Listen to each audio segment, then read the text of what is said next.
Okay, so here we're discussing to find the prime number of a given number, whether we are checking it is a prime or not in C language, how to write a program. Now let us take the example of 17. So here in 17, how we check the prime number?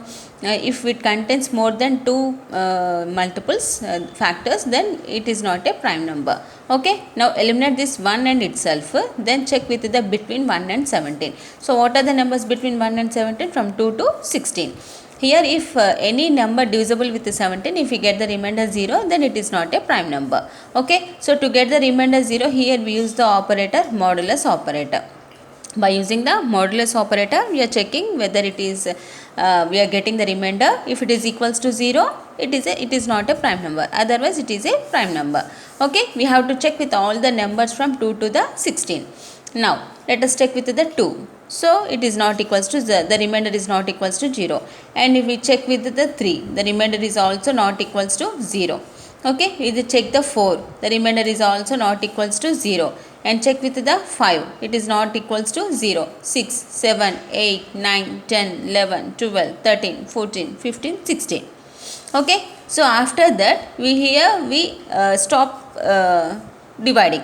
Okay, we stop the comparison, because if it divides with the 17 and also if we divides with the 18, so 18 is not possible, you cannot divide with the greater than number, we just divide with the less than, which is that number. Okay, here we stops the dividing and also comparing. So at last what we get here, 17 is a prime number, because we have checked with all the numbers between 1 and the 17, that is 2 to the 16. Okay, each and every number, it is not divisible with any other number. Okay, so that's why it is a prime number. Okay, now let us see how to check all this by using, here we use the loop. Here we use the loop, that also we use the while loop, because to repeat the same step is going to repeat from 2 to the 16. So first we have to compare with the 2, and next we have to compare with the 3, and next we are comparing with the 4, and next we are comparing with the 5 and 6, 7, 8 up to 2 to the 16. Okay, so here we have to compare with the multiple numbers, so multiple values. So for that we must write the loop. Here only the one instruction will be repeated multiple times.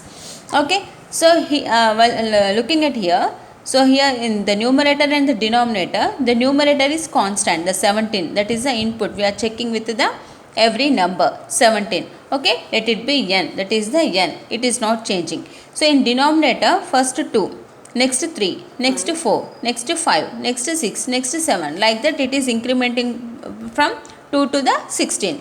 Okay, so it starts from the 2, let it be I starts from the 2 and it is incremented with 1.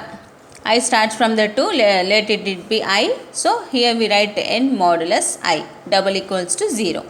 Okay, so what is the n, which is the input we are giving to check whether it is a prime number or not. So in the numerator, so in the denominator it starts from the 2, because we are dividing with the 2. Okay, if it is true, okay, no problem. If it is false, it is incremented by 1. Okay, now what is I value? 3. Here again we are checking this condition. Okay, and next what if it is true, no problem, otherwise again the I is incremented by 1. Okay, this is 4, and next 5, next 6, next 7, like that. Okay, here this is the logical relational operator. Here we are comparing these two values, so that's why here we write the condition. What is the condition here? If condition, we write the if condition. And also these steps are going to execute multiple times, that will be written inside the loop. Okay, so the loop means it requires a condition also. In loop also it requires condition. Okay, how many times the loop executes, that is based on the condition. If and it repeats the loop until the condition becomes false. Okay, so when the condition becomes false, when it get the 16, okay, up to 16 it will be executed.